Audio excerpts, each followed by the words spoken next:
السلام علیکم، کیا حال ہے آپ کا؟ امید کرتی ہوں کہ آپ سب خیریت سے ہوں گے اور نماز کا اہتمام کر رہے ہوں گے۔ اس ویڈیو میں ہم آپ صلی اللہ علیہ وآلہ وسلم کی چند اہم احادیث سیکھیں گے اور اسے یاد بھی کریں گے۔ اگر آپ اس چینل پہ نئے ہیں اور اس طرح کی مزید ویڈیو دیکھنا چاہتے ہیں تو آپ سے گزارش ہے کہ اس چینل کو سبسکرائب کر لیں اور بیل آئیکن کو ضرور پریس کر لیں تاکہ ہماری آنے والی ہر ویڈیو آپ تک بر وقت پہنچ سکے۔ اس ویڈیو کو ضرور اپنے دوستوں تک شیئر کریں اور دین کو مزید پھیلائیں، یہ بھی ایک صدقہ جاریہ ہے۔ آپ صلی اللہ علیہ وآلہ وسلم نے ارشاد فرمایا کہ خدا اس کے چہرے کو روشن کرے جو میری حدیث سنے اور دوسروں تک پہنچائے۔ حدیث نمبر 1۔ رسول صلی اللہ علیہ وآلہ وسلم جب مدینہ تشریف لائے تو پہلے اپنی نانہال میں اترے جو انصار تھے، اور وہاں آپ نے 16 یا 17 ماہ بیت المقدس کی طرف منہ کر کے نماز پڑھی، اور آپ کی خواہش تھی کہ آپ کا قبلہ بیت اللہ کی طرف ہو۔ جب بیت اللہ کی طرف نماز پڑھنے کا حکم ہو گیا تو آپ سب سے پہلے نماز جو آپ نے بیت اللہ کی طرف پڑھی عصر کی نماز تھی۔ وہاں آپ صلی اللہ علیہ وآلہ وسلم کے ساتھ لوگوں نے بھی نماز پڑھی۔ پھر آپ کے ساتھ نماز پڑھنے والوں میں سے ایک آدمی نکلا اور اس کا مسجد بنی حارثہ کی طرف گزر ہوا تو وہ لوگ رکوع میں تھے۔ بولا، میں اللہ کی گواہی دیتا ہوں کہ میں نے رسول صلی اللہ علیہ وآلہ وسلم کے ساتھ مکہ کی طرف منہ کر کے نماز پڑھی ہے۔ یہ سن کر وہ لوگ اسی حالت میں بیت اللہ کی طرف گھوم گئے، اور جب رسول صلی اللہ علیہ وآلہ وسلم بیت المقدس کی طرف منہ کر کے نماز پڑھا کرتے تھے، یہود اور عیسائی خوش ہوتے تھے، مگر جب آپ صلی اللہ علیہ وآلہ وسلم نے بیت اللہ کی طرف منہ پھیر لیا تو انہیں یہ امر ناگوار ہوا۔ حدیث نمبر 2۔ آپ صلی اللہ علیہ وآلہ وسلم نے فرمایا، بے شک دین آسان ہے، اور جو شخص دین میں سختی اختیار کرے گا تو دین اس پر غالب آ جائے گا اور اس کی سختی نہ چل سکے گی۔ بس اس لیے اپنے عمل میں پختگی اختیار کرو اور جہاں تک ممکن ہو میانہ روی برتو، اور خوش ہو جاؤ کہ اس طرز عمل سے تم کو دارین کے فوائد حاصل ہوں گے، اور صبح اور دوپہر اور شام اور کسی قدر رات میں عبادت سے مدد حاصل کرو۔ حدیث نمبر 3۔ آپ صلی اللہ علیہ وآلہ وسلم نے فرمایا، جس نے رمضان کے روزے ایمان اور خالص نیت کے ساتھ رکھے اس کے پچھلے گناہ بخش دیے گئے۔ حدیث نمبر 4۔ نجد والوں میں سے ایک شخص آپ صلی اللہ علیہ وآلہ وسلم کے پاس آیا، سر پریشان یعنی بال بکھرے ہوئے تھے۔ ہم اس کی آواز کی بن بناہٹ سنتے تھے اور ہم سمجھ نہیں پا رہے تھے کہ وہ کیا کہہ رہا ہے، یہاں تک کہ وہ نزدیک آ پہنچا۔ جب معلوم ہوا کہ وہ اسلام کے بارے میں پوچھ رہا ہے، آپ صلی اللہ علیہ وآلہ وسلم نے فرمایا کہ اسلام دن رات میں 5 نمازیں پڑھنا ہے۔ اس نے کہا، بس اس کے سوا تو کوئی اور نماز مجھ پر نہیں؟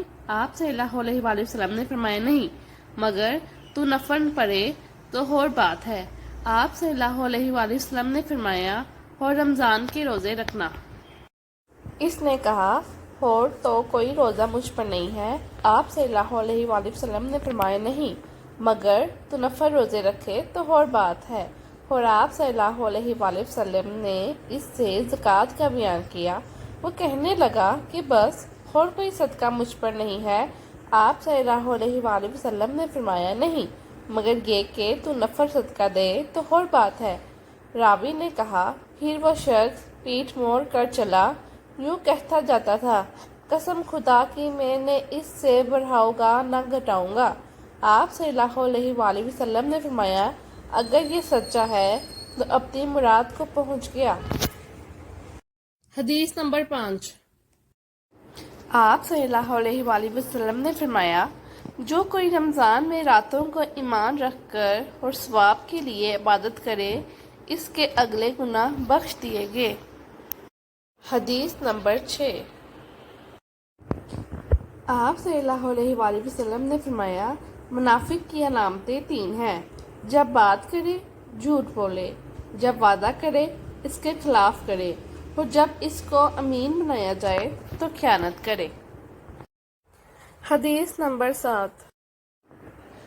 آپ صلی اللہ علیہ وآلہ وسلم نے فرمایا، جو شخص اللہ کی راہ میں جہاد کے لیے نکلا اللہ اس کا ضامن ہو گیا۔ اللہ تعالیٰ فرماتا ہے کہ اس کو میری ذات پر یقین اور میرے پیغمبروں کی تصدیق نے اس سرفروشی کے لیے گھر سے نکالا ہے۔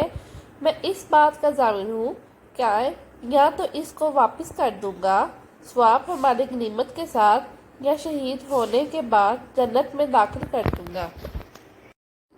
آپ صلی اللہ علیہ وآلہ وسلم نے فرمایا، اور اگر میں اپنی امت پر اس کام کو دشوار نہ سمجھتا تو لشکر کا ساتھ نہ چھوڑتا، اور میری خواہش ہے کہ اللہ کی راہ میں مارا جاؤں، پھر زندہ کیا جاؤں، پھر مارا جاؤں، پھر زندہ کیا جاؤں، پھر مارا جاؤں۔ حدیث نمبر 8۔ آپ صلی اللہ علیہ وآلہ وسلم نے فرمایا، جو شخص شب قدر ایمان کے ساتھ محض ثواب آخرت کے لیے ذکر و عبادت میں گزارے، اس کے گزشتہ گناہ بخش دیے جاتے ہیں۔ حدیث نمبر 9۔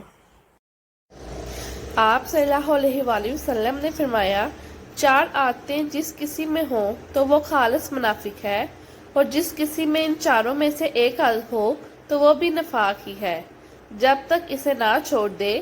وہ یہ ہیں کہ جب اسے امین بنایا جائے تو امانت میں خیانت کرے، اور جب بات کرتے وقت جھوٹ بولے، اور جب کسی سے عہد کرے تو اسے پورا نہ کرے، اور جب کسی سے لڑے تو گالیوں پر اتر آئے۔ حدیث نمبر 10۔ جب سورہ انعام کی یہ آیت اتری، جو لوگ ایمان لائے اور انہوں نے اپنے ایمان میں گناہوں کی آمیزش نہیں کی، تو آپ صلی اللہ علیہ وآلہ وسلم کے اصحاب نے کہا، یا رسول اللہ، یہ تو بہت ہی مشکل ہے، ہم میں کون ایسا ہے جس نے گناہ نہیں کیا؟ تب اللہ پاک نے سورۃ لقمان کے یہ آیت اتاری کہ بے شک شرک بڑا ظلم ہے۔